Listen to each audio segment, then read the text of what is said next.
ونستغفره ونعوذ بالله من شرور أنفسنا وسيئات أعمالنا من يهده الله فلا مضل له ومن يضلل فلا هادي له أشهد أن لا إله إلا الله وحده لا شريك له وأشهد أن محمدا عبده ورسوله اللهم صل وسلم وبارك على هذا النبي الكريم الأمي وعلى آله وأصحابه أجمعين. Yang sama-sama kita muliakan guru kita Ustaz Desman dan para asatiz yang hadir pada malam hari ini. Saya mohon maaf harus duduk di sini sejenak. Dan juga semua bapak-bapak dan ibu-ibu yang hadir dan terkhusus bapak-bapak, barangkali dari wajahnya ada sedikit harapan karena kita akan berbicara tentang menghitung harta masa depan.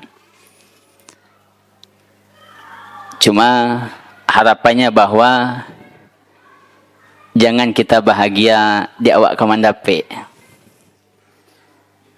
Besok nak dapat ke ni ke dapat Ustaz. Jangan kerana itu niatnya. Tapi memang kerana kita ingin mengetahui dan ingin mengamalkan dari syariat Allah Subhanahu wa Ta'ala. Puji dan syukur senantiasa kita ucapkan kepada Allah Subhanahu wa Ta'ala atas segala nikmat. Dan di antara karunia Allah yang besar adalah nikmat Islam. Dan di antara syariat Islam itu adalah syariat tentang membagikan harta warisan. Bila kita kaji cara membagi. Tapi dia Bapak Ibu adalah syariat. Supaya tatkala kita berbicara tentang harta warisan, kita melihatnya dengan iman. Membaginya ilmu, memandangnya dengan iman. Karena kalau tidak Bapak Ibu dia bisa jadi berat bagi kita. Atau sebagian orang lapasan kudu-kudu sekali. Kalau kau bagi harta kami. Maka Bapak Ibu dia butuh apa? Al-iman.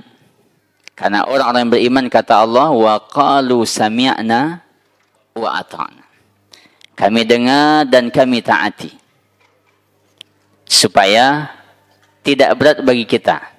Terkhusus saya sampaikan kepada kaum ibu. Salam dan salam buat baginda Nabi alaihi salatu wassalam. Allahumma salli ala Muhammadin wa ala ali Muhammad. Di zaman Nabi alaihi salatu wassalam, Bapak Ibu disyariatkanlah warisan. Tapi sebelum disyariatkan, ada fase-fasenya terlebih dahulu. Yang disebut dengan pewarisan sebelum Islam. Pewarisan sebelum Islam. Ini ingin kita ulas sejenak di awal supaya tidak ada orang yang mengatakan you tak bisa di kami kod Ustaz. Ya sebenarnya payah. Maka kita katakan bahawa Nabi alaihi salatu wassalam juga melakukan merubah sistem. Itu tentu tidak mudah. Di zaman Arab Jahiliyah Bapak Ibu, Arab Jahiliyah, pewarisan Islam pewarisan itu satu yang lebih dominan adalah bagi anak laki-laki yang paling besar atau anak laki-laki yang paling bisa berperang. Itu lagi warisan. Berarti kalau anak yang paling gadang atau yang paling hebat berperang. Mungkin kalau bahasa awaknya bapak nan bagak enak. Lalu yang kedua, sebab pewarisan di zaman jahiliyah itu adalah janji setia. Misalnya kalau ada dia yang pergi safar atau dia pergi berperang, maka dia katakan sama kawannya, kalau anda yang meninggal dahulu, harta anda yang anda tinggalkan untuk saya. Kok ambo nak meninggal dulu, harta yang saya punya untuk anda. Itu namanya janji setia. Lalu yang ketiga, Bapak Ibu, adalah namanya tabanni. Tabanni itu adalah di antara kebiasaan orang Arab jahiliyah yang kemudian dibatalkan oleh Islam. Tabanni itu artinya menjadikan anak angkat menjadi anak kandung. Kan ada kisah yang panjang tentang Zaid bin Harithah. Kesimpulannya adalah tabanni dibatalkan. Tapi di zaman jahiliyah, mereka juga membagi warisan kepada anak angkat yang dianggap anak kandung. Itu 3. Lalu datang Islam. Sebelum disyariatkannya pewarisan Islam, seperti yang kita akan pelajari atau kita baca sebahagian ayat-ayatnya, maka pewarisan ada disebabkan karena sama-sama iman, kemudian sama-sama hijrah. Kemudian itu dibatalkan semua, maka jadilah dia sistem pewarisan yang ada hari ini. Yang disebut dengan fikih pewarisan Islam. Sehingga Bapak Ibu rahmatullah, tidak ada di antara kita yang merasa berat. Upaya, bagaimana caranya? Insya Allah tidak ada yang sulit. Bapak dan Ibu yang semoga dimuliakan Allah Subhanahu wa taala, hatta di dalam Islam dia adalah nikmat. Harta merupakan nikmat. Sehingga dengan harta orang bisa beribadah. Dengan harta orang bisa berzakat. Wa aqimus shalah wa atuz zakah. Dengan harta kita bisa haji, kita bisa umrah, kita bisa berinfak, kita bisa berwakaf, harta. Tapi di balik itu, harta dia bisa menjadi fitnah. Sebagaimana Allah katakan, innama amwalukum wa auladukum fitnah. Walanabluwannakum bil khairi wasyarri fitnah. Kebaikan harta juga merupakan fitnah. Nah, ini hal yang mesti kita pahami baik-baik. Lalu, karena harta ini bisa menjadi sumber fitnah, Bapak Ibu, Islam mengatur kita harta itu dari 3 sisi. Nah, ini kita akan lihat satu persatu bagaimana Islam mengatur harta kita. Yang pertama namanya adalah Islam mengatur bagaimana kita mendapatkan harta. Itu secara umum Bapak dinamakan dengan fikih muamalah. Jenis kerja, jenis transaksi, bentuk pekerjaan, transaksi apa yang dilakukan, kerjasama apa yang dilakukan, itu namanya fikih muamalah secara umum. Diatur dalam Islam. Makanya kita Bapak, kalau mau melakukan sesuatu transaksi, pelajari dulu. Kalau tidak, mungkin saja bisa kita akan tersalah. Walaupun niatnya elok. Sebagian orang masuk misalnya pada transaksi pegang gadai. Lihat ada pegang gadai sikit, Pak. Rata-rata orang Bapak Ibu yang masuk pada transaksi pegang gadai, sejauh yang saya ketahui, niatnya baik. Mungkin dari 100 mungkin yang salah niat 1-2 mungkin ada. Tapi rata-rata niatnya baik. Niatnya menolong. Awak menolong saya, Ustaz. Kau nak ibu nak agih harganya pinjaman. Niatnya ngapain, Pak? Nolong. Tapi karena dia salah, dia pinjamkan uang, bawa sawah kemari. Dia pinjamkan uang, emas, bawa parak kemari. Bawa ladang kemari. Maka dalam kajian fikih Islam, ni saya mohon maaf, dalam kajian fikih Islam, maka dia termasuk pada kategori transaksi apa namanya? Riba. Dan bahkan dia bisa lebih riba dibandingkan riba. Kalau riba itu sederhananya Bapak-bapak, kita pinjam 10, bayar 12. Ini kita pinjam 10, bayarnya itu dalam tanda kutip. Mungkin dia akan bertahan transaksi itu 5 tahun, 10 tahun. Yang penting nyolah si parak tu. Nyolah si sawah tu. Nanti ketika sekian tahun, uangnya balik, dah kasih sawahnya. Jadi dia goyang-goyang kaki, saya di rumah keluar, saya sawah. Bangun yang kaki saya rumah, keluar saya sawit. Dan itu saya memang Bapak Ibu, terkadang sebagian orang sudah menumpuk, sudah turun-temurun. Dari nenek-neneknya, itu sisilan nanti ada kita ulas tentang masalah wasiat, tentang masalah hutang segala macam. Tapi intinya apa? Kenapa dia masuk ke situ? Kebanyakan orang tidak mempelajari terlebih dahulu. Ibu bagi pinjaman ternyata salah. Niatnya baik. Berarti dia tidak mempelajari bagaimana fikih muamalahnya. Boleh atau tidak? Sebenarnya Bapak Ibu kan gampang. Nya pinjaman piti, jam paraknya dan biak. Pacik sulit. Dah selesai. Dia pinjamkan uang, pegang surat berharga motornya misalnya. Selesai.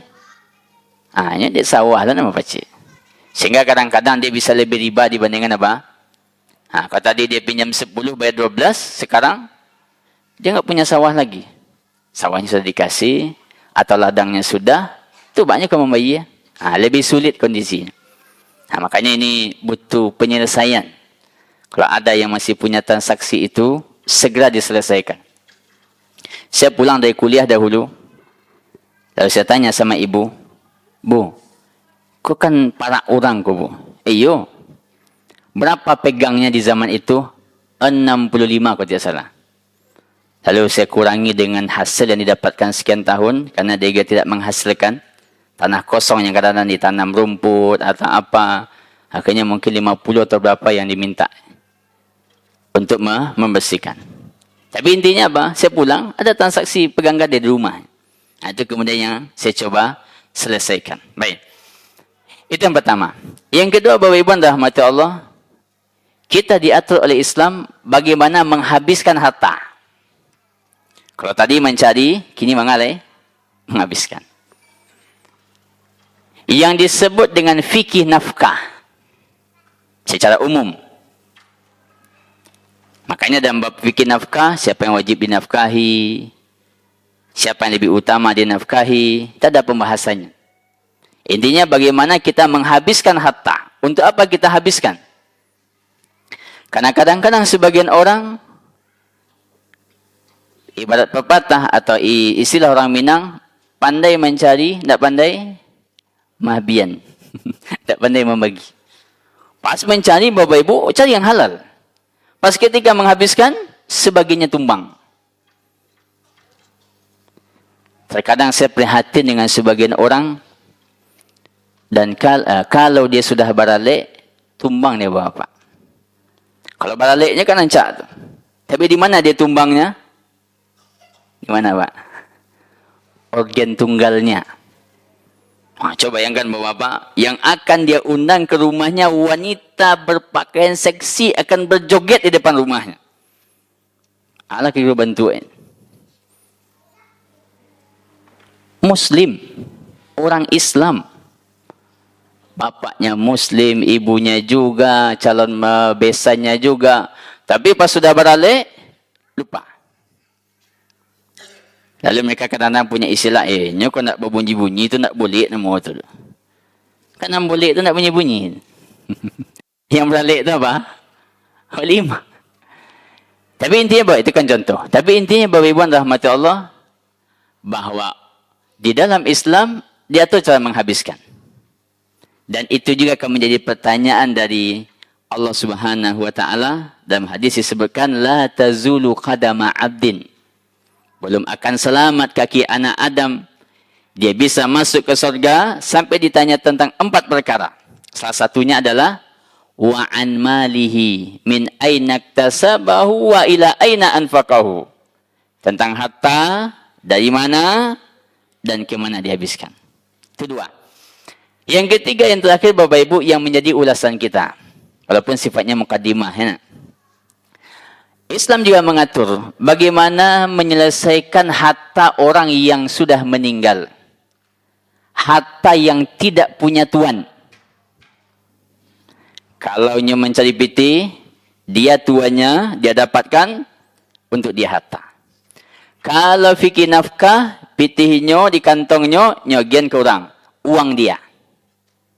Tapi kalau fikih Islam Bapak Ibu, harta tidak punya tuan. Tak ada tuannya. Tak ada tuannya Bapak Ibu. Nah, maka Islam mengatur bagaimana ini harta. Dan Islam mengatur Bapak Ibu sedetail-detailnya. Maka disebutkan oleh para fuqaha, kalau kita berbicara tentang solat misalnya. Tadi maghrib kita solat maghrib berapa Pak? 3. Sujudnya berapa? 3 kali 2, 6. Dari mana kita dapat bilangan 6 itu? Ada dalam Al-Quran?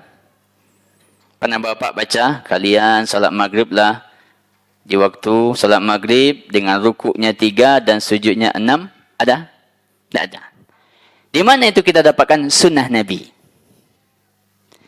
Tapi kalau tentang warisan, ada dalam Al-Quran. Jelas. Sajalih-jalihnya. Yang saya kata bapak ni. Ustaz, anak saya meninggal. Saya punya hak di situ. Ada Pak. Barang hak ambo. Sekian. Di mana Ustaz dapat tu? Balik sekian ambo dapat. Mungkin dia merasa besar, mungkin dia merasa kecil. Kita katakan saya 1/6 Pak. Apa dia 1/6? Di mana dapat? Al-Quran. Kalau ada misalnya ibu-ibu meninggal anaknya, lalu hartanya mungkin dibawa oleh menantunya misalnya. Lalu ditanya, Ustaz, saya punya hak dari anak saya Ustaz. Kita katakan punya. Berapa jatah ibu? Kita katakan misalnya 1/6. Ada kondisi dia 1/6. Lalu kalau ditanya, dari mana Ustaz dapat 1/6 tu? Balik 1/6. Maka kita katakan dari mana? Al-Quran. Detail Allah jelaskan. Sedetail-detailnya. Dan sebenarnya Bapak Ibu, bahwa harta warisan itu, dia ada sumber kebahagiaan. Nah, yang saya sampaikan supaya tidak berat-berat bagi kita. Harta warisan Bapak Ibu ada sumber kebahagiaan sesungguhnya. Sebagaimana Allah katakan dalam surah Al-Ma'arij, salah satu sumber kebahagiaan, wallazina fi amwalihim haqqum ma'lum lis-sa'ili wal mahrum. Manajemen harta. Maka sebenarnya Bapak Ibu, harta warisan sebab kebahagiaan. Cuman kalau salah-salah membagi, indak betul membagi, tak jadi bahagia, musibah. Bagaimana kita tidak bahagia? Kita tidak pernah bekerja, indak pernah meminta, indak pernah kerjasama, tidak pernah investasi, tidak pernah kita nanam saham, meninggal kita dapat. Kira-kira Bapak bahagia atau tak? Bahagia. Senang Pak. Dapat senang. Dapatnya apa? Dapat senang. Tak ada kita usaha Bapak Ibu. Kalau tadi kita bicara tentang fikih muamalah tu awak keraju. Kalau kita berbicara fikih nafkah, mahabian dan lahado. Tapi kalau fikih warisan, dapat Allah yang tentukan. Nah, cuman memang kadang-kadang Bapak Ibu, sebahagian orang, terkhusus memang kepada kaum ibu, ini adalah terlampau sayang terlebih dahulu. Nah, ini kaum ibu, saya mohon maaf, jangan terlalu cepat merasa itu punya awak. Jangan cepat merasa, sehingga ketika meninggal ibunya, wah punya awak kok, punya mak awak. Jangan terlalu cepat. Punya emak wak Ustaz. Iya punya emak kita. Kan tidak punya kita. Sehingga kalau dia sudah merasa punya Bapak Ibu, pas mau dibagi, heboh. Kadang-kadang sebagian ibu-ibu sama maaf dengan perasaan menjawabnya. Kalau dibagi-bagi itu Ustaz, rumah nenek kami siko lahir sadonya. Nanuda ambo siko lahir, nanadik ambo yolo, ambo menikah di siko, anak ambo lahir siko, abang menantu siko pula. Semuanya sebut Bapak Ibu. Dia curhat semua. Cuma kalau kita tanya, yang punya siapa Ibu? Ibu ambo. Itu masalahnya. Cuman karena dia sudah merasa dia punya Bapak Ibu, apa yang terjadi? Berat. Berat. Sehingga Bapak Ibu rahmatullah subhanahu wa ta'ala, jangan terlalu cepat kita merasa. Dan memang dari apa yang banyak terjadi Bapak Ibu, saya melihat banyak kasus-kasus yang pernah saya lihat. Dan hari ini insyaAllah kita sedang mengurus sebuah yayasan untuk lembaga waris Kita namakan dengan lembaga Yayasan Studi dan Konsultan Warisan Islam. Kita buat dengan kawan-kawan di Sumatera Barat. InsyaAllah ni yayasan lembaga nanti memang akan lebih banyak bergerak pada konsultasi warisan. Karena dari kondisi yang ada, banyak kasus yang mungkin pernah saya dengar dan mungkin pernah saya selesaikan. Itu sebagian kasus. Nanti bapak-bapak kalau ada yang mau kita selesaikan, kalau nggak bisa selesai azan, kita selesaikan sesi solat. Kalau nggak bisa sesi solat, berarti sesi subuh besok berarti. Kalau ada. Baik. Bapak Ibu rahmatullah subhanahu wa ta'ala, maka kaum ibu secara khusus, jangan terlalu, jangan merasa wak kapunyo. Sehingga ketika mau dibagi, terkadang dia bisa langsung main gas saja. Bisa langsung naik emosi, kalau bagi-bagi itu. Kenapa? Dia merasa dia punya. Yang sebenarnya itu bukan punya dia. Ditambah kondisi semakin rumit Bapak Ibu. Karena sebenarnya saya mohon maaf, kebanyakan orang ketika punya konsep membagi untuk perempuan dalam tanda kutip, tapi itu Bapak, dia tidak punya aturan yang jelas. Sejauh yang saya pelajari. Apa maksud tidak jelas? Artinya dia tidak punya. Kalau tidak ada ini, coba. Misal, ibu-ibu boleh jawab, bapak boleh juga. Misal, kalau meninggal seseorang ibu-ibu, lalu dia punya anak perempuan 3, rumah cie, untuk siapa rumah tu Pak?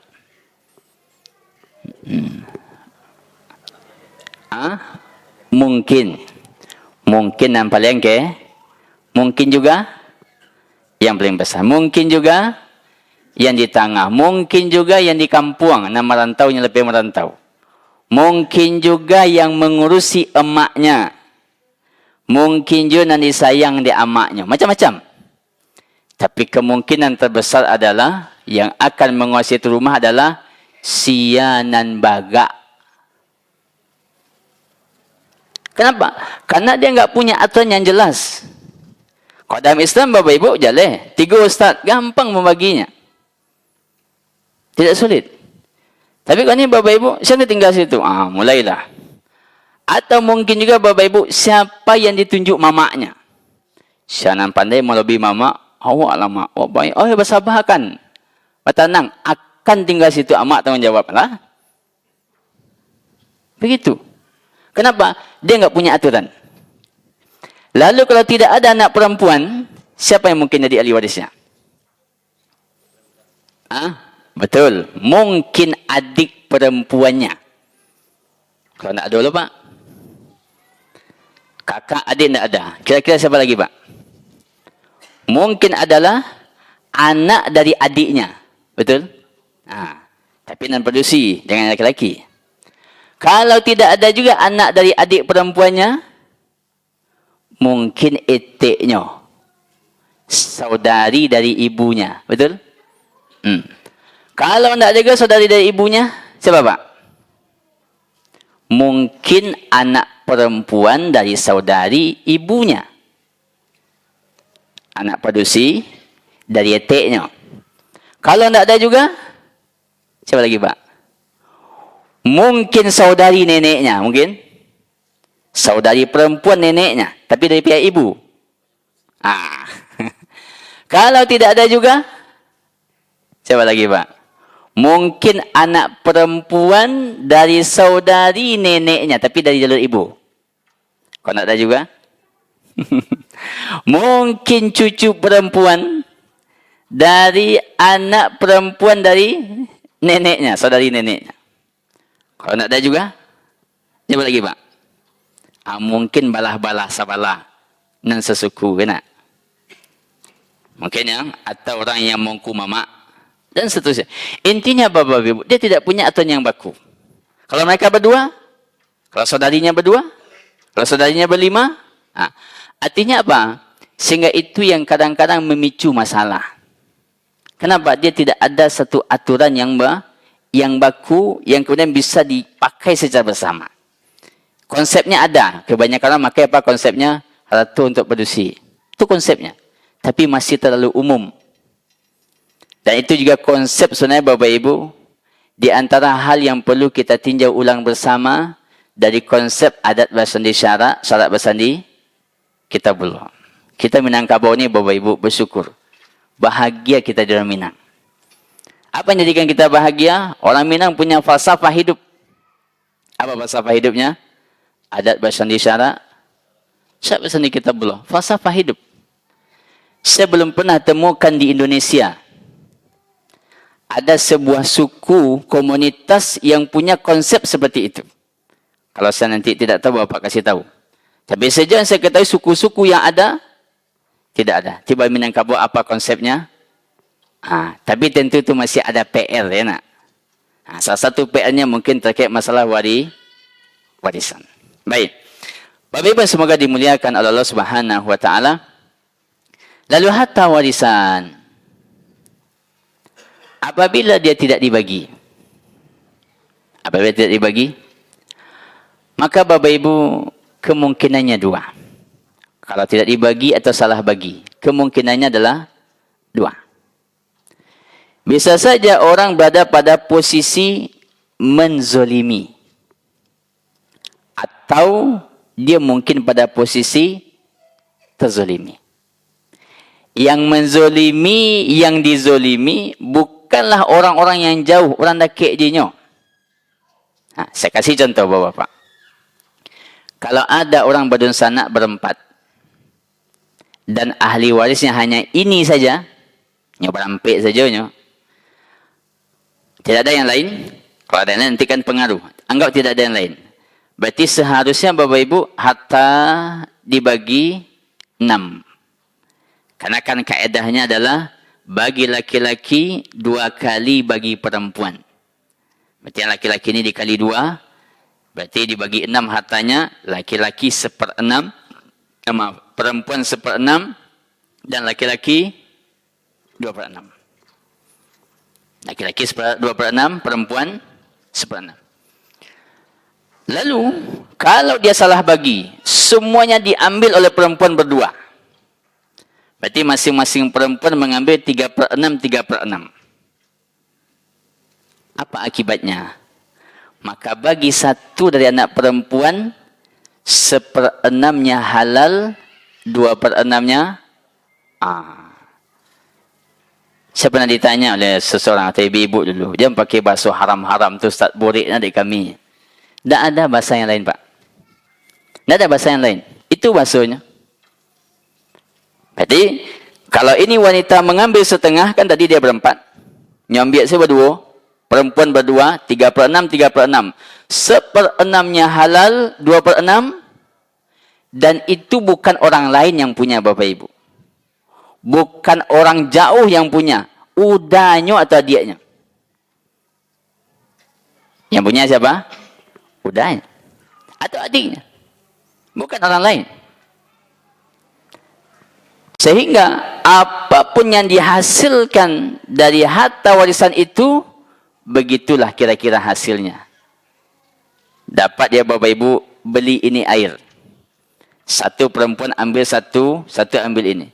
Kalau dia punya warna kira-kira Bapak Ibu, kan tadi 3/6, 1/6-nya hanya putih. Yang 2/6 hanya merah. Begitu. Kalau itu berbentuk sawah, kalau itu berbentuk ladang, kalau itu berbentuk hasil perkebunan, hasil ruko, hasil rumah makan, hasil usaha, semuanya begitu. Begitu bahayanya. Maka bagi yang perempuan, di mana dia posisinya, saya mohon maaf, dia berada pada posisi menzolimi. Kata Nabi alaihi salatu wassalam, unsur akhaka zaliman au mazluma. Tolonglah saudaramu yang menzolimi dan terzolimi. Semoga saya hadir ke sini Bapak Ibu, dan siapa pun yang mendengar melalui televisi kita ini, saya juga berniat menolong yang terzolimi dan menzolimi. Kalau ada, semoga tidak ada. Ketika saya kuliah Bapak Ibu dulu, saya kuliah di Mesir. Saya kuliah syariah. belajar warisan. Di pondok belajar warisan juga. Sampai kuliah di Mesir belajar warisan, saya termenung. Ini kalau kita bawa ke kampungnya luar biasa. Saya lebih kesan. Maka saya di sana belajar warisan, saya tulis juga buku tentang warisan. Jadi ketika ribut-ribut di Mesir waktu itu, semua mahasiswa masuk rumah, saya tulis buku. Buku tentang warisan. Pulang, buka kajian di beberapa masjid. Nah, sampailah puncaknya kita akan bikin lembaga yang agak lebih besar di tingkat Sumatera Barat. Tapi apa niatnya? Unsur akhaka zaliman aw mazluma. Kalau misalnya ibu-ibu berada pada posisi menzolimi, misal, lalu bapak pada posisi terzolimi, yang tadi misalnya dia dapat 2/6, sekarang free saja nggak ada, secara hitungan dunia Bapak Ibu, dan secara hitungan dunia atau sampai ke akhirat, maka bapak dia lebih aman. Kenapa aman? Ini ada masalah. Besok akhirat kita minta. Tapi tentu tidak akan mungkin kita pada dia mau itu dia nak. Karena saudari kita, mungkin dia memakan yang bukan haknya. Atau mungkin amak kita memakan yang tidak haknya. Mungkin etek kita perempuan semua. Tidak mungkin kita badian. Kalau kita hanya bapak-bapak, kalau kita hanya menyelamatkan diri sendiri, alhamdulillah, wanda satu makan ustaz, aman. Tapi kan kita punya ibu. Kan kita punya etek. Mungkin kita punya nenek. Yang semuanya adalah perempuan. Supaya tidak ada Bapak Ibu, saya menemukan sebagian orang dia putus asa di sisi ini. Ustaz, satu, padian sajalah. Jangan bapak-bapak. Kita menyelesaikan itu bukan maksud kita mau. Kalau nggak mau nanti aman, gampang caranya. Tapi kita supaya apa? Yang kita makan halal, kalaupun kita berikan juga dia menjadi halal. Dan yang pasti Bapak Ibu kita ini punya PR semua. Dan sebelum itu kita selesaikan, saya sering menemukan banyak orang Bapak Ibu ditanya satu pertanyaan, tidak bisa jawab. Apa saya tanya misalnya, Bu, sianan punya rumah ibu kok? Payahnya jawab, iku rumah Ustaz. Oh, sejarahnya 2 jam, Pak.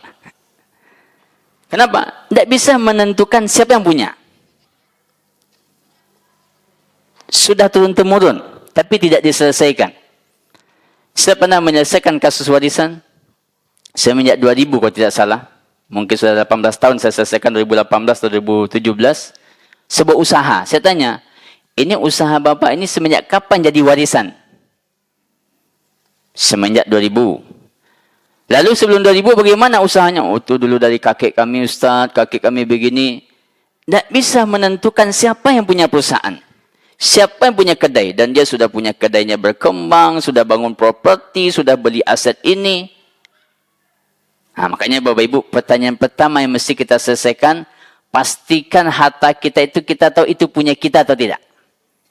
Ibu-ibu kalau tinggal di rumah, pastikan rumah kita itu memang rumah kita atau bukan. Kita itu menumpang atau memang rumah kita.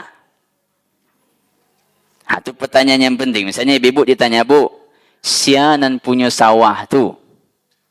Nah, sebagian ibu-ibu apa tidak bisa jawab itu. Itu sawah Ustaz kecil amak ambo. Si fulan. Dan kecil nenek ambo. Dan nenek ambo. Dah panjang ke atasnya. Sehingga kadang-kadang itu Bapak Ibu menjadi apa? Menjadi sebab orang tidak tahu harta siapa sebenarnya. Dan itu kan sebenarnya Bapak Ibu aneh. Bagaimana tidak aneh? Kalau ada saja Bapak Ibu. Ini soalnya nanti jadi hadiah. Kalau ada misalnya Bapak Ibu menemukan di rumah kita satu mushaf begini. Di atas meja, pasti bapak tanya sama istrinya, adindaku sayang punya sia Quran tu. Wah nak dosa punya itu. Mungkin punya sia nu tinggal. Mungkin anak awak tak bawa punya orang. Berapa nilai mushafnya? Sekian 100.000. Kita tanya, kita pastikan sianan punya. Dia tidak punya awak terletak di atas meja.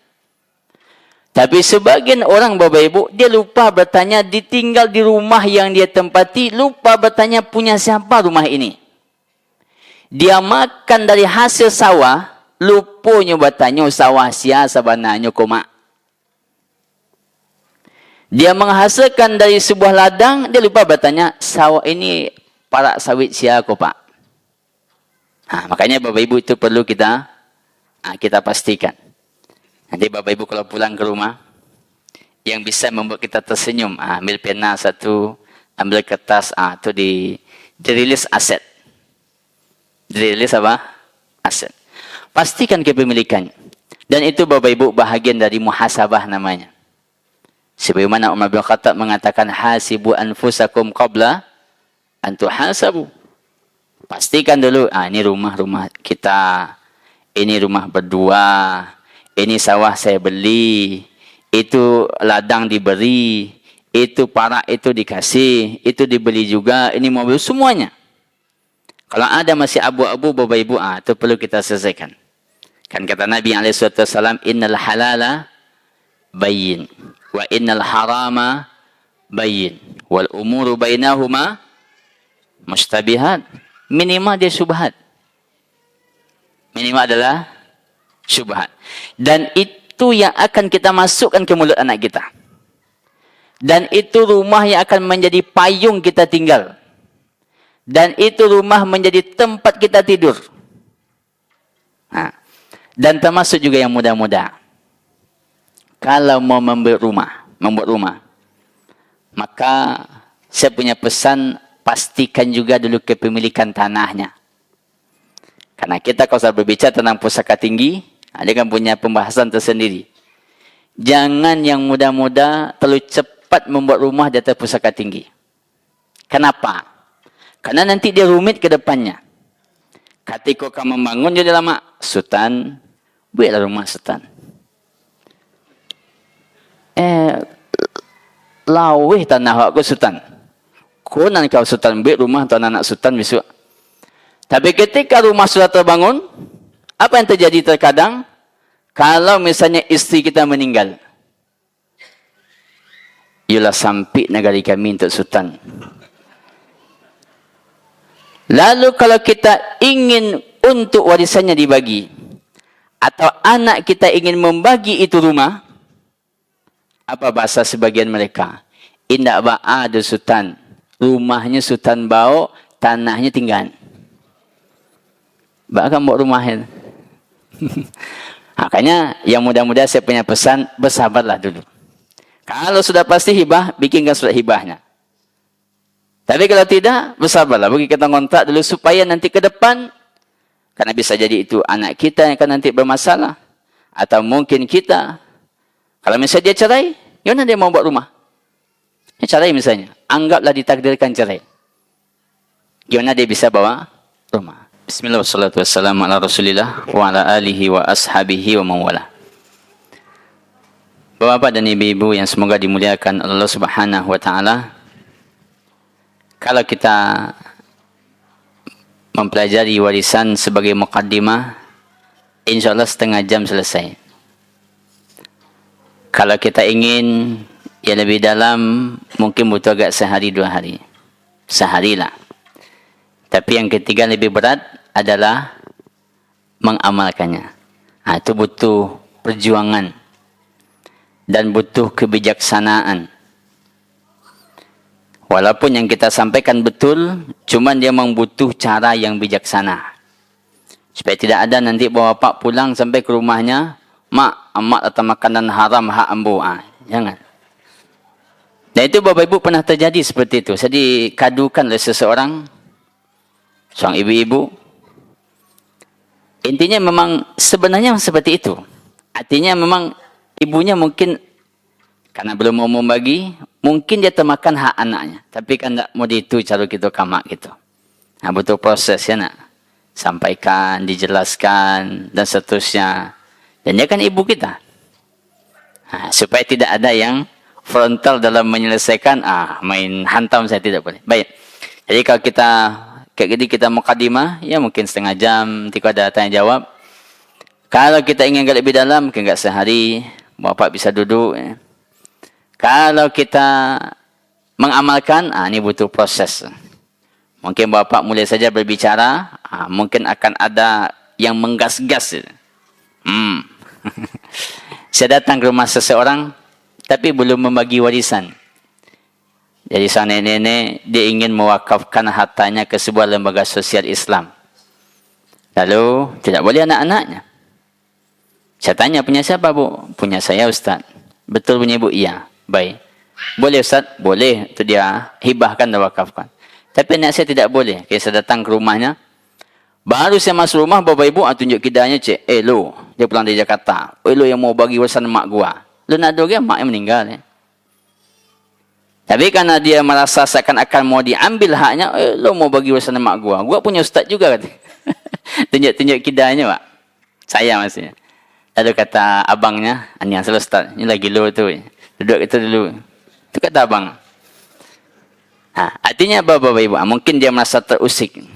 Jadi bagi kita semua, kita mungkin punya PR masing-masing. Kita punya PR masing-masing. Itu kita selesaikan. Baik. Bapak ibu rahmatullah subhanahu wa ta'ala, ada misalnya bertanya, sebenarnya bila rancak dibagi Ustaz? Jawabannya bapak ibu, secepatnya. Itu kalau kita tanya, kapan? Kenapa secepatnya? Dan jangan dipakai konsep sebagian orang mungkin tunggu hujan tadua segala macam, karya tanah kuburan. Secepatnya. Walaupun mungkin kita membaginya dengan air mata. Karena membagi warisan itu Bapak Ibu tidak sama seperti membagi hadiah. Kalau membagi hadiah, membagi kado dengan apa? Senyum. Bahagia. Tapi kalau bagi warisan mungkin dengan tetesan air mata. Tapi kenapa kita segerakan? Syariat. Apalagi Bapak Ibu pada harta-harta yang bergerak. Perusahaan, saham, ladang sawit misalnya Bapak kan bergerak terus, menghasilkan terus. Ada biaya operasional, ada untung, ada rugi segala macam. Yang bergerak sesegeranya. Dan yang paling penting ada kita menentukan berapa jatahnya. Itu kalau dijual Ustaz, tidak mesti dijual. Warisan tidak mesti dijual. Mungkin dijual salah satu solusi. Atau mungkin diwakafkan salah satu solusi. Nanti bisa temu Ustaz Desman, wakafkan. Bisa solusi.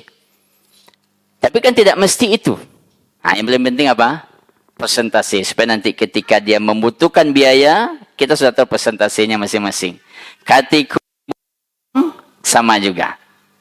Sehingga pembagiannya aja jelas. Dan dia tidak sulit Bapak Ibu. Dia tidak ada yang sulit. Makanya datang saya heran dengan sebagian orang. Saya tanya misalnya berapa nilai omsetnya Pak yang mau dibagi? Tidak lo banyak nada Ustaz. Balik payah lo bagi tidak banyak. Sebuah perusahaan besar saja Bapak Ibu. Anggaplah misalnya Bank Nagari. Bank Nagari berapa omsetnya Pak? Berapa T omset Bank Nagari? Tidak susah saja membagi. Bapak Ibu punya saham di situ 0,5%, setengah persen dapat untung setiap bulan. Tidak payahnya membagi. Triliunan omsetnya. Masa kita yang rumahnya ada 300 juta lah kepayahlah membaginya. Sebenarnya tidak tepat cara membagi yang menyebabkan dia susah. Kan tidak susah sebenarnya. Hanya rumah, sawah. Lalu mungkin ada ladang, kendaraan satu, mungkin itu. Cuman karena mungkin dia tidak tahu atau tidak ada ilmunya, seakan-akan terasa bahwa makanya ibu-ibu rahmati Allah, membagi warisan itu tidak sulit. Gampang segampang-gampang. Tinggal memang kemauan kita, ilmunya ada, lalu dengan iman. Kemudian Bapak Ibu, apa prosesnya? Saya ulas proses tapi tidak saya jelaskan. Prosesnya ada yang pertama, harta semua Bapak Ibu kumpulkan. Jangan doan, ku cincin orang gaya Ustaz waktu 7. Jangan. Ku baju amak waktu 7 Ustaz. Jangan. Semuanya letakkan. Itu pastikan dulu haratuinyo, enak. Yang dibagi hartanya si mayat. Yang bukan harta si mayat, jangan disentuh-sentuh. Kau punya bininya Ustaz? Jangan. Harta dia saya mau dibagi. Kalau sudah selesai kumpulkan, baru nanti yang pertama dia dikeluarkan hasil kebutuhan jenazah. Yang kedua adalah hutang. Yang ketiga adalah wasiat. Baru yang keempat harta dibagi. Lalu masuk pertanyaan berikutnya, siapa saja ahli waris? Pertanyaan berikutnya, bagaimana cara membagi? Itu kira-kira Bapak. Walaupun itu seringkas-ringkasnya. Tapi intinya bahawa harta dikumpulkan, nanti dia sepali waris bagi. Dan di bagian tadi saya ulas, bukan maknanya mesti dijual. Dan juga bukan maknanya dia akan memutuskan silaturahim. Aduh, kami rumah bersama, wa'alaiz Ustaz. Silaturahim itu Bapak Ibu, ada tak ada rumah bersama, kita silaturahim tidak jaga. Perintah agama. Kata Nabi, man wasalahu wasalahu Allah, wa man qata'ahu qata'ahu Allah. Siapa memutuskan silaturahim, Allah putuskan semuanya. Keberkahan hidupnya, kebaikannya, semuanya. Kalau dia hubungkan, Allah hubungkan semuanya. Kalau memang mungkin pada kondisi tertentu, rumah itu harus kita jual. Dan dalam Islam Bapak, tidak ada namanya rumah kenang-kenangan. Nah, saya mohon maaf. Tidak ada namanya rumah. Semuanya adalah warisan. Kalau mau kita jadikan rumah kenang-kenangan, bisa. Tapi jalin dua-duanya dulu. Kami berlima Ustaz, seperlima seorang kami berlima. Boleh ya? Sepakat semuanya. Tapi kalau tidak, terkadang kan sebagian rumah yang dianggap rumah tua itu Bapak Ibu kan tak jelas. Kau rumah bersama, tapi tak jadi ba'a bersama. Sehingga terkadang yang terjadi di rumah bersama dan tanda kutip yang tidak jelas. Apa yang terjadi? Ini bersama slogan saja, pindah bersama. Naik adiknya, turun uninya. Naik udahnya, turun adiknya. Ada yang kau sana, naik dia tak dia. Ada yang kau udah tu dia tak satu dia. Itu bersama gimana namanya? Kenapa dia bisa itu terjadi? Karena memang tidak jelas. Kalau lah tiba ke mampelok rumah, biar yang seseorang. Kalau tiba rumah disewakan, ribut semuanya. Oh, maknya sewanya. Tapi karena dia tidak jelas bagian Bapak Ibu, tetap ribut.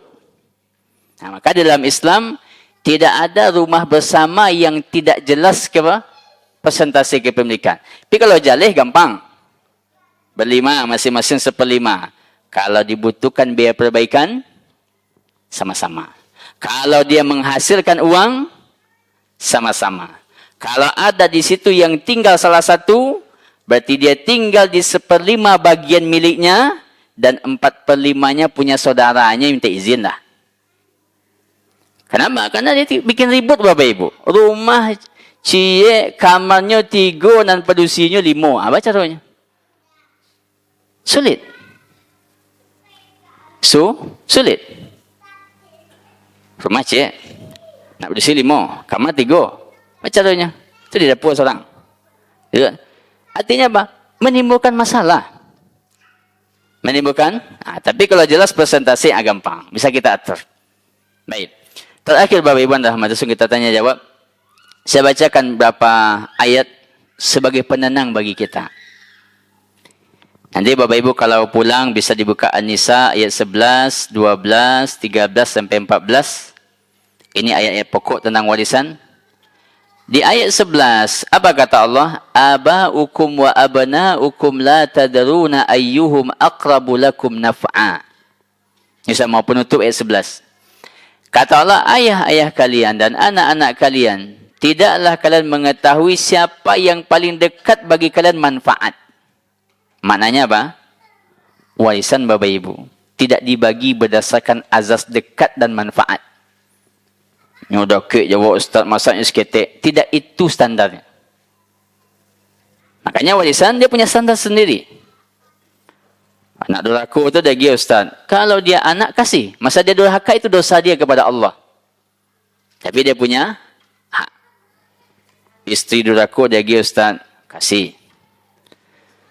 Suami yang tidak menafkahi anak-anaknya, meninggal istrinya, istri kaya dikasih, kasih. Kalau dia masih suami istri. Begitu. Karena dia punya standar yang terukur. Kalau kedekatan kan tidak terukur. Kalau manfaat kan tidak terukur. Siana nelok kawak kan tak bisa mengukur. Masing-masing kita berbeza. Apalagi zaman dulu. Zaman dulu sebagian kakak-kakak kita kan murah sih magiah tanya. Urik kaki kat 3 kali. Cucuku sayang. Tu sawah bisu. Urik ni meminit. Yang kemudian itu menjadi masalah bagi anak keturunan. Ketika meninggal sang kakek, semuanya ribut. Ambul ada dia dah tua dulu. Yang kecil ko ya loh. Yang kecil ko ya loh. Kenapa? Dia tidak dibangun di atas kedekatan dan manfaat. Lalu kata Allah, faridatan minallah. Ini sama dengan solat Bapak-Bapak. Fardu. Sama dengan puasa. Makanya fikih warisan Bapak Ibu, di satu sisi dia lebih kita butuhkan dibandingkan fikih zakat. Nah, jangan salah menangkap bahasa.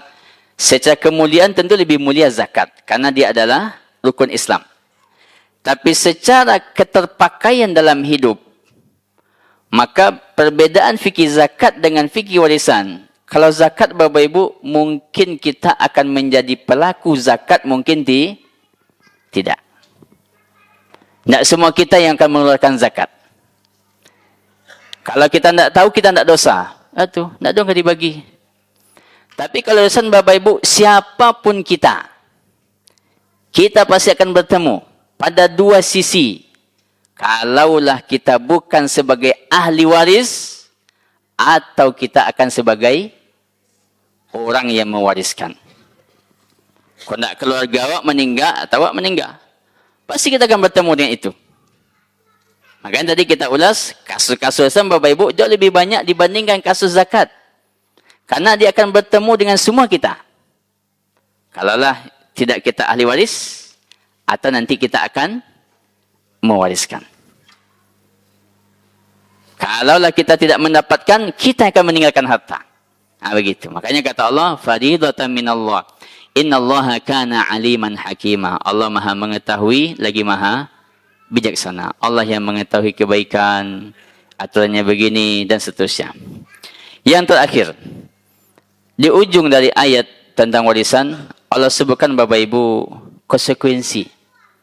Itu yang akan menjadi renungan kita pada malam hari ini. Apa kata Allah? Tilka hududullah. Itulah batas-batas agama Allah. Kalau Allah jelaskan, ibu 1/6 atau 1/3, suami 1/2 atau 1/4, istri 1/4 atau 1/8 dan seterusnya di ayat 11-12. Ayat 13 apa kata Allah? Tilka hududullah. Itu batas-batas agama Allah. Wa man yuti'illaha wa rasulah. Ini bagi yang taat, orang yang taat kepada Allah dan Rasul.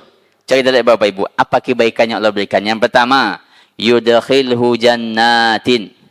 Kalau di akhirat, kalau di dunia, dia dapat warisan. Makanya orang ketika membagi warisan dengan ilmu dan iman, kok mendapatnya bahagia. Kok tidak mendapat, indah maupe. Kenapa? Ya memang dia tidak punya hak, anak diupeknya. Tapi kalau tidak dengan ilmu dan iman, ketika mendapat, kau dapat untuknya seorang. Ketika tidak mendapat, maupe. Nah, dalam Islam tidak begitu. Kalau kita dapat, tak bersyukur. Kalau tidak, tak bersyukur juga. Kita memang tidak punya hak. Baik. Lalu kata Allah, yudakhilu jannat. Ini di akhirat. Allah masukkan dia ke surga. Tajri min tahtihal anharu khalidina fiha. Mengalir di bawahnya sungai-sungai. Dia kekal dalam surga. Yang kedua, wadzalikal fawzul azim. Itulah kemenangan yang besar. Di dunia dia dapat warisan. Di akhirat, berarti kalau dapat warisan itu Bapak Ibu untuk dia. Karena nanti ada juga yang berkata, kok dibawanya ke rumah-rumahnya Ustaz? Itu tidak ke rumah-rumah, kemana dibawa? Nah, supaya kita tidak mengatur orang terhadap hartanya. Kan ibu dia bawa ke rumah, Pak. Begitu sebagian orang, kok dibawa ke rumah bininya Ustaz? Iya, satunya kok makannya bawa lah. Yang penting dibagi dengan cara yang benar. Kok ke rumahnya kok dibawa, kok ke nikahnya cik lain, kok ke umrohnya, kok ke haji. Terserah dia, harta dia. Tapi kalau tidak harta dia, jangan supaya kita tidak salah-salah. Tapi yang silaturahim, jaga. Yang masa harta, berpulang kepada masing-masing. Kok dijualnya Ustaz? Ya terserah hinyo lah. Kok kanya jual? Kok kanya investasikan? Kok kanya tanam sawit? Kenapa? Harta dia. Baik. Jadi kata Allah, yang pertama, masuk surga. Yang kedua, kekal di surga. Yang ketiga, kemenangan yang besar. Dia kalau taat. Makanya ibu-ibu, warisan itu kan bukan hanya untuk bapak-bapak.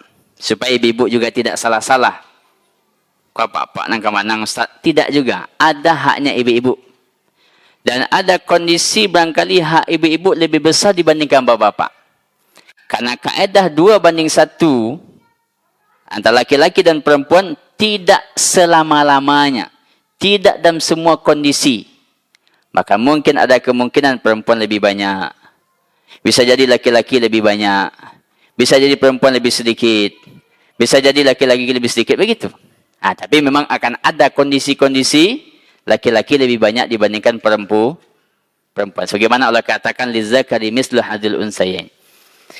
Lalu kalau dia tidak lakukan, ini kita lihat Bapak Ibu renungan.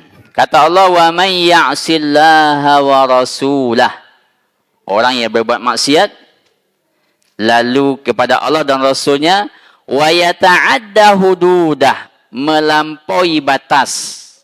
Kalau kita kasih contoh tadi, kalau misalnya tadi 2 laki-laki, 2 perempuan, laki-laki 2/6, 2/6, 1/6, 1/6, diambil 2 oleh perempuan, dia ambil 3/6, 3/6, itu namanya yata'adda hududah. Allah kasih jatah 1/6, nyu ambil 3/6. Allah kasih yang satu lagi 1/6, dia ambil 3/6. Itu namanya melampaui batas. Melampaui batas. Bagaimana? Apa kata Allah? Yudkhilhu nara. Ini berat nih Bapak. Ibu-ibu, berat. Kata Allah, Allah masukkan dia ke dalam neraka. Kenapa? Kata Nabi SAW, kullu ma nabata minal haram, fannaru awla biha. Yang tumbuh dari yang haram, neraka lebih tempat sebagai tempatnya. Maka tadi kan saya sebut, mungkin bagi sebagian kita, haram itu bagus. Tapi supaya kita tidak masuk pada yang haram. Kata Allah, yudkhilhu nara, dia masuk neraka. Coba bayangkan Bapak Ibu. Kalau dia seseorang yang tadi, misalnya yang kita kasih contoh berempat tadi, dia punya kebun sawit. Setahun penghasilannya adalah 600 juta. Setahun. Seharusnya dia dapat adalah 100 juta. Kini nyambil 300 juta. Ya nak? Kayak yang perempuan. Lalu itu setahun 200 juta. 200 juta itu Bapak Ibu dia bisa beli yang banyak. Makanan, minuman, apa segala macam, beli semuanya. Tidak halal. Itu setahun. Kalau 2 tahun. Kalau 3 tahun. Kalau 4 tahun. Kalau 10 tahun. Lah 2M. Dan itu mungkin berkembang lagi. Kalau 20 tahun. 4M. Hanya merah semua Pak. Coba ingat Bapak Ibu. Kan berbahaya. Itu baru cik parak saja baru itu. 600 juta hasilnya. Kalau dia punya 3 parak. Kalau dia punya 5 ladang. Rumah juga. Ruko juga. La haula wa la quwata illa billah. Makanya Allah katakan. Yudkhilhu nar. Sebab dia masuk neraka. Khalidan fiha. Yang kedua kekal di dalamnya. Kekal dalamnya kata ulama tafsir. Satu maknanya Bapak Ibu lama. Karena memakan yang haram tidak menjadikan orang kekal di neraka. Karena dalam akidah Ahlussunnah dosa besar tidak menyebabkan kekal di neraka. Tapi apa makna khalidan di sini? Lamo. Badek lamo dek banyak nan haramnya. Coba kan yang tadi mungkin bermiliar-miliar. Mungkin bisa ratusan juta yang dia dapatkan. Rumah sekian ratus juta, ladang sekian ratus juta, nilai omsetnya dengan untungnya. Atau makna yang kedua, dia kekal di neraka. Maknanya kalau dia menolak syariat. Ini memang harus kita pahami baik-baik. Syariat Islam tu nak perlu gay, konya. Jangan Bapak Ibu, ini syariat. Ini adalah syariat. Kalau dia tolak syariat, baru dia kekal. Walaupun mungkin kebanyakan orang dia tidak menolak, cuma mungkinlah salah jalan. Tinggal memperbaiki. Itu yang kedua. Dan yang ketiga kata Allah, walahu azabum muhin, dan baginya azab yang menghinakan. Azab yang menghinakan. Dia sejalan dengan yang tadi. Kecil saja yang haram bikin azab, apalagi banyak. Dan itu Bapak Ibunya, dia ke anaknya. Besok dia ke cucunya. Sehingga kalau adalah warna yang tadi saya ulas, ada warna Bapak Ibu, mungkin apa yang dia miliki warnanya berbeda semua. Setengah halal, setengah haram, setengah. Tapi kan tidak ada warna. Kita yang mengetahui warna. Maka perlu kita berhati-hati. Dunia ini Bapak Ibu, inilah dunia. Apa yang kita makan, habis. Apa yang kita pakai, dia akan lapuk. Maka berhati-hatilah terhadap harta. Dan semoga Allah Subhanahu wa taala menjadikan kita orang yang memiliki harta dan Allah berkahi dan Allah jauhkan kita dari harta yang haram. Kalau ada pertanyaan silakan Bapak Ibu. Atau ada pertanyaan dari ibu-ibu? Baik. Bagaimana hukum harta yang seorang ayah menghibahkan tanahnya tapi dibagi apabila dia sudah meninggal? Selama sang ayah masih hidup, tanah tersebut masih dikuasai sang ayah sekaligus hasilnya. Bapak Ibu rahmatullah subhanahu wa ta'ala, pertanyaan senada sering barangkali muncul dalam bahasan-bahasan fikih warisan. Yang pertama Bapak Ibu ada namanya hibah. Hibah itu bahasa Awaknya baragiah, pemberian lepas. Dan di dalam syariat Bapak Ibu atau dalam akad transaksi yang kita lihat adalah isinya, bukan lafaznya. Walaupun nanti dipakai lafaz hibah, tapi isinya wasiat, berarti wasiat. Nah, kayak begitu. Dalam kaedah syariat begitu, kaedah muamalat begitu. Baik, sebagaimana juga mungkin orang mengambil punya kawannya, muambiaknya Ustaz. Sebenarnya dia apakan itu Pak? Curi. Nah, ini lepasnya nyambiaknya. Sebenarnya dia cu. Nah, karena dalam kaedah muamalat yang dilihat adalah isinya. Baik. Karena nanti akan ada mungkin sebagai menggunakan lafaz hibah, tapi maksudnya adalah wasiat. Termasuk seperti ini contoh. Pertanyaan. Hibah Bapak Ibu pemberian lepas. Hadiah. Barang. Kalau kepada yang lain aman. Kalau kepada anak ini, makan semuanya. Sebagaimana kisah Nu'man ibn Bashir dengan Ibn Bashir tadi ini ibu tadi.